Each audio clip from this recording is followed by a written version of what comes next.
This Washington man was sentenced for kidnapping his wife and trying to bury her alive. This is 54-year-old Che Ann, and he will now be spending over 10 years in prison for trying to do this to his wife. This happened all the way back in 2022. On October 16th of 2022, police responded to an unknown distress call. The 911 dispatcher heard muffled screams and struggling in the background. When people around the area were interviewed, as well as children, they said their parents had gone shopping. Police then investigated the home and found duct tape. The suspected victim, young Ann, had a domestic protective order against Che Ann.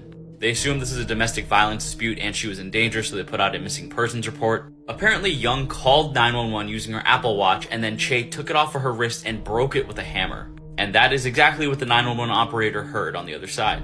He duct taped her hands and feet and then drove to a wooded area, dug a shallow grave, and made her jump into it.